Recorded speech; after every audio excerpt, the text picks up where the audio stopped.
Hello and welcome to problem set number 7. Our topic today is writing balanced chemical equations. So if you have not done so already, I highly recommend that you pause here and take a moment to go to my website and print out the worksheet that I will be covering with you today. All right, with that said, let's get started. Number 1, there's really just number 1 because number 1 has A, B, C, D, E, F, G. And they're all writing and balancing chemical equations. So write balanced equations to represent the following reactions. A. Aqueous barium chloride reacts with aqueous aluminum sulfate to form solid barium sulfate and aqueous aluminum chloride. Okay, so barium chloride, grab your periodic table if you need to. It is an ionic compound because barium is a metal and chlorine is a nonmetal. So check your charges. Barium is in group 2A, so it's going to have a 2+ charge. Chlorine is in group 7A, so it is going to gain 1 electron and become a chloride anion. So the ratio of cations to anions is going to be 1 to 2. So we're going to write barium chloride as BaCl2. And you're given the state as aqueous. All right, it's reacting with aqueous aluminum sulfate. Aluminum, again, is a metal. It's in group 3A, so it's going to lose 3 valence electrons to achieve octet, that stable noble gas electron configuration. Sulfate is a polyatomic anion, so you just have to memorize its formula is SO4 with a 2- charge. So swap your charges to figure out the ratio of cations to anions. So you're going to have 2 aluminum cations for every 3, just bringing this 3 down here, for every 3 sulfate anions. Okay, those are our reactants. To form solid barium sulfate. All right, barium we already know, because we had to use it before, is a metal that's going to have 2 valence electrons. So to achieve octet, it's going to lose those 2 valence electrons. So when we put it together with sulfate, which has a 2- charge, they're going to go together in a 1-to-1 ratio. Remember, if you switch those numbers and you get 2 to 2, you're always going to simplify down, so 1 to 1, and you're told that that is a solid. And the final product is aluminum chloride, so aluminum metal in group 3A, so it's going to lose its 3 valence electrons. Chlorine is a group 7, so it's just going to gain 1 to complete its octet, so it's going to be a 3-to-1 ratio. So for every 1 aluminum cation, 3 chloride anions. All right, so let's go ahead now and balance this. And I think I'll go ahead and do that in a different color. I'm going to draw a line down the middle here, and I'm going to tally up what I have on each side. So in the reactants, I have 1 barium atom, 2 chlorine, 2 aluminum, and remember that trick of keeping your polyatomic ion together and balancing it like an atom. If it shows up in both the reactant and the product side, that's a trick I'm going to use here. So I'm going to say I have 3 sulfates. Okay. Remember to write them in the same order on the other side. So we're going to do barium first, then chlorine, aluminum, and then sulfate. Okay. So barium, 1, chlorine, 3, aluminum, 1, and sulfate, 1. All right, so don't start with anything that's already balanced. So we're not going to start with barium, but we can start anywhere else. So why don't we go ahead and start with sulfate? And to make this 3 sulfates, I'm going to put a 3 out front. But that doesn't just change the number of sulfates, it also changes the number of barium. So I'm going to change that to 3 as well. All right, so we could go wherever we want next. Let's just go ahead and go to aluminum. Just at random, you just jump right in there, okay? There's nothing sacred about the order that I've chosen here. So I'm going to go ahead and try to make this 2 to balance it out with the reactant side. Put a 2 here, coefficient 2, and that changes my number of chlorine as well to 2 times 3, 6. All right, still not balanced. So jump over here. Again, you can go wherever you want. Let's just go with the barium by putting a 3 here. I change my barium to 3 so that it balances, and that also changes my chlorine to 3 times 2, or 6. So now we're balanced. 3, 6, 2, and 3. We're done. All right, let's go on to the next problem, B. Okay. Magnesium metal reacts with hydrochloric acid to form aqueous magnesium chloride and hydrogen gas. So magnesium metal, that is just the element magnesium, and metals tend to be solid with the exception of mercury, which is a liquid. So I'm going to go ahead and write state there. And it's reacting with hydrochloric acid. The hydro prefix tells you that we're talking about a binary acid, and so you just need to figure out what the other element is. So it's hydrogen and one other type of element. So the chlor stem tells you it's chlorine. Acids are aqueous. To form magnesium chloride, so magnesium being a metal, chlorine being a nonmetal, we can expect an ionic compound, so we need to check our charge. Magnesium is in group 2A, so it's going to lose its 2 valence electrons and obtain a 2+ charge. Chlorine is a group 7 nonmetal, so it needs to just gain 1 more electron to fill up its valence shell and achieve octet, so a 1- charge. That means that we're going to need a 1:2 ratio. 1 magnesium cation for every 2 chloride anions. We need 2 chlorides because we need each of them picking up an electron from the magnesium to make it a cation. So let's write that, just a little swap rule, as MgCl2,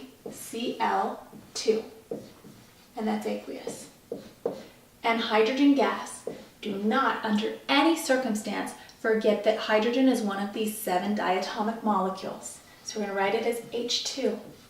Don't forget your 7 diatomic molecules. All right, now we are ready to balance it. Remember that if you don't get these formulas correct, you cannot balance it correctly. So this is critical. Take your time and make sure that you get those formulas correct. All right, draw a line down the middle. 1 magnesium, 1 hydrogen, 1 chlorine. Same order on the other side. 1 magnesium, 2 hydrogen, and 2 chlorine. Okay. All right, so don't start with magnesium because it's already balanced, but you can start anywhere else. I'm going to go ahead and go over here and put a 2 to balance my hydrogen, and that also inadvertently balanced my chlorine. So I am done. Don't you like it when they're nice and simple like that? All right, let's move on to C. C, aqueous sodium hydroxide reacts with nitric acid to form aqueous sodium nitrate and water. So writing the formula for that ionic compound, sodium hydroxide. One thing that might have given it away that it's an ionic compound is the hydroxide anion. That's a polyatomic anion, OH-. You can also look for metals and nonmetals. Sodium is a metal, hydroxide has nonmetals. So sodium is a 1+ charge. Hydroxide you have to memorize, it's OH-. So I'm going to write these together in a 1:1 ratio. Okay, and it's reacting with nitric acid. The lack of the hydro prefix there is your clue that this is an oxy acid. So hydrogen, oxygen, and one other type of element. Because it's nitric, hopefully you can relate that to nitrate. That comes from the nitrate polyatomic anion, NO3 with a 1- charge. So the formula for nitric acid is going to have 1 acidic hydrogen to balance out the 1- charge here, and then NO3. Acids are aqueous, so AQ there. And your products are sodium nitrate, ionic, so sodium cations with nitrate anions will be 1:1. It's aqueous. and the common name water. Make sure you know that that's H2O. And unless otherwise specified, at room temperature atmospheric pressure, that's going to be a liquid. All right, let's balance it. I think it was better when I did that with the blue pen. So I'm going to go ahead and switch here to blue. We've got 1 sodium. We've got 1 oxygen. I'm going to leave the nitrate together because it shows up on each side. So that's why I'm not doing 1 plus 3 for 4. Trust me, it's easier that way. It's easier to keep the nitrate together and pretend like it's just an element for balancing. Okay. And don't keep the hydroxide together though, because hydroxide does not show up over here on the product side. So that's why I'm not keeping hydroxide together. So then 1, 2, okay, this is not part of the nitrate. So 2 hydrogens and 1 nitrate.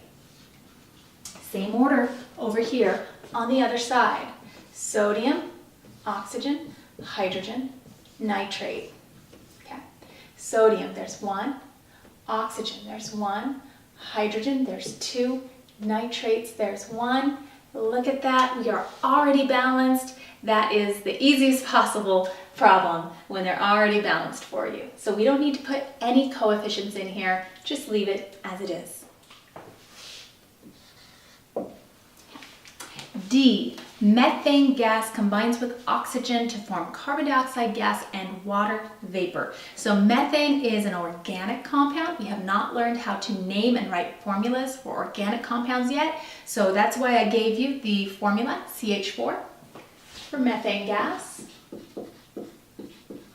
And it's combining with oxygen. Oxygen is one of your 7 diatomic molecules. Make sure that those are committed to memory. If you just write an O here, it is wrong, and it will affect the way you balance the equation as well. You know, a really good rule of thumb here is if you are having trouble balancing an equation, you've written it out and you're trying and you're trying and you're trying, and you just can't balance it, go back and check your formulas. You probably wrote one of them wrong, and it's preventing you from being able to balance the equation. All right, to form carbon dioxide gas, so 1 carbon dioxide, so 2 oxygens, so CO2, stayed as a gas, and water vapor. Okay. All right, so we're ready to balance, and I think again it works better if I go back to that blue pen here. Okay. 1 carbon, 4 hydrogen, 2 oxygen. Same order over here. 1 carbon, 2 hydrogen, and 2 plus 1 is 3 oxygen. Okay, so this is a really good example of a problem that has one element that's going to be more difficult to balance than the others. Oxygen is going to be the most challenging part of this problem because notice it shows up in 3 out of 4 of the compounds involved in the reaction. That means that you have to get 3 coefficients correct, whereas if you're balancing carbon, you just have to get 2 coefficients correct. Okay, so save oxygen for the last part of the problem. Don't try to do oxygen first. You'll just drive yourself crazy. All right, so start with either carbon or hydrogen. Since carbon's already balanced, we're going to go to hydrogen. And balance it by putting a 2 here. 2 times 2 makes this 4. And that also changes our oxygen to 2 and 2. 4. Okay. All right, so come back over here and just balance out your oxygen now, since everything else is balanced, by putting a 2 here. 2 times 2, that makes us 4. So I'm going to just prove that here. This is a nice, easy one to prove that with. Oxygen is diatomic. So for each molecule of oxygen, there are 2 oxygen atoms. So 1, 2, 3, 4. Once we put this coefficient out here, we're indicating 2 diatomic molecules, not just 1. And that's why 1, 2, 3, 4. 4 atoms of oxygen. And now it's balanced. Okay. Let's erase and go on to E. All right, 3 more to go. Magnesium metal burns in air and combines with oxygen gas to form solid magnesium oxide. So this is E. Magnesium is elemental. Okay, so don't put a 2+ charge here. This is not a magnesium cation. It doesn't say magnesium ion, it says magnesium metal. That is the elemental form. It is not diatomic, however. Do not put a little 2 here. Magnesium is not one of your 7 diatomic molecules. That is hydrogen, oxygen, chlorine, fluorine, bromine, iodine, and what did I forget? Nitrogen. Okay. All right, it's reacting with oxygen. That is one of your diatomic molecules, so do write the subscript 2 there for oxygen, and it's forming magnesium oxide. Now it is part of an ionic compound, a metal combining with a nonmetal. It's going to be a 1-to-1 ratio because 2 to 2 will simplify to 1 to 1, and you're given that that's a solid. All right, let's go to the blue pen and balance. 1 magnesium, 2 oxygen, 1 magnesium, 1 oxygen. Okay. All right, so let's go ahead and start by putting a 2 here. It's really the only choice. Changes this to 2, changes this to 2, and now come back over here and balance out your magnesium as well, and we're done. Okay, we're going to go on to F. Aqueous calcium hydroxide reacts with hydrochloric acid to form aqueous calcium chloride and water. So aqueous calcium hydroxide. So calcium is group 2A metal. It's got 2 valence electrons, so it wants to lose those 2 valence electrons to achieve octet. And hydroxide, you've got to memorize, is OH minus. It's a polyatomic anion. Put those together, it's going to be a 1-to-2 relationship. So Ca parentheses around the hydroxide because you want to indicate 2 of them. Always put the parentheses when there's more than one of the polyatomic ion in the compound. And that's reacting with hydrochloric acid. So the hydro prefix tells you that it is binary, just hydrogen and one other element, which happens to be chlorine. So plus HCl, acids are aqueous, to form calcium chloride. So we've got calcium cations with chloride anions. So that's going to be a 1-to-2 relationship. CaCl2 and water, H2O, liquid. Okay. All right, we're ready to balance it. So I'm going to go to the blue pen, draw a line down the middle, tally up what we have on each side. 1 calcium. Hydroxide does not show up in the product, so I'm going to break it down into oxygen and hydrogen. So 2 oxygens, 2 plus another hydrogen makes 3 hydrogen. So this is going to go all the way through. So this means 2 hydroxides. So 1, 2 of them. So 2 oxygen and 2 hydrogen here. And then plus the other hydrogen makes 3 hydrogen. And the chlorine is just 1. Okay. All right, same order over here. Calcium, then oxygen, then hydrogen, then chlorine. We've got 1 calcium, 1 oxygen, 2 hydrogens, and 2 chlorines. Okay. All right. So we can really start anywhere we want, except with calcium. It's the only thing that's balanced already. Okay. So let's start with, you can really pick anywhere. Let's start with chlorine. Okay. Let's make this a 2 by putting a 2 coefficient there. So that becomes 2, but that changes your number of hydrogen to 2 plus 2 or 4. Okay, let's go over and fix our hydrogen then by putting a 2 here.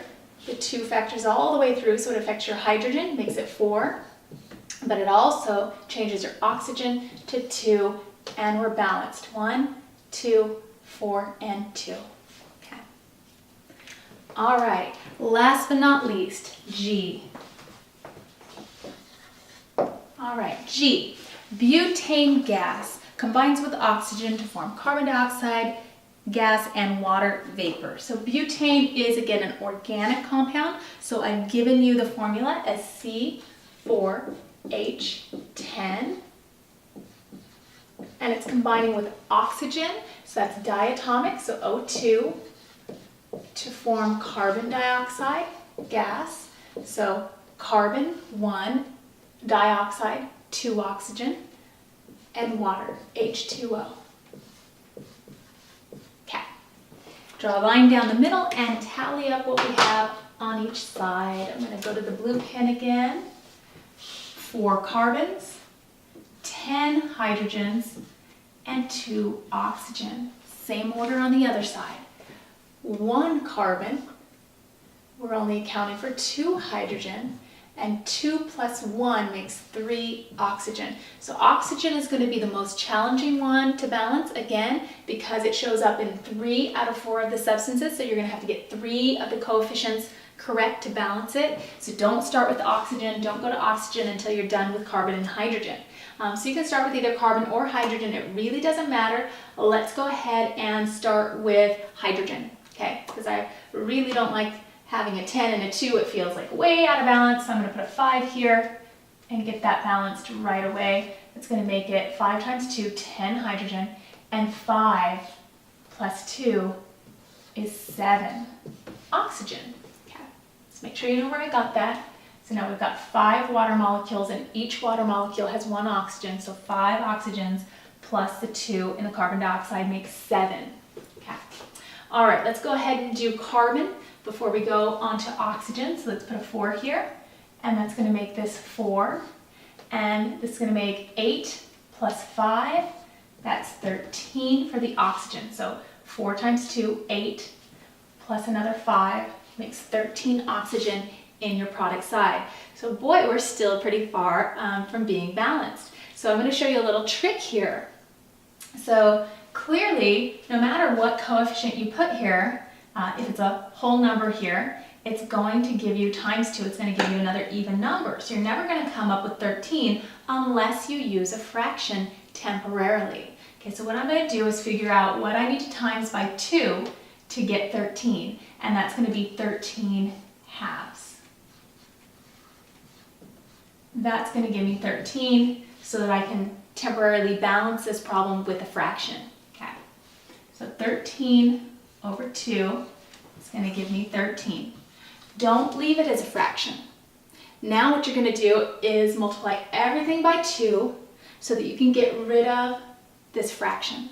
Okay, so 1 times 2, so 2. 13 halves times 2 gives you 13. And 4 times 2 is going to give you 8. That's why I saved this one for last, because it's much more challenging. And 5 times 2 is going to give you 10. And now we got rid of that temporary fraction that we put in there. Now let's just do another check and make sure everything balances out. So 2 times 4, we now have 8 carbons. 2 times 10, 20 hydrogens.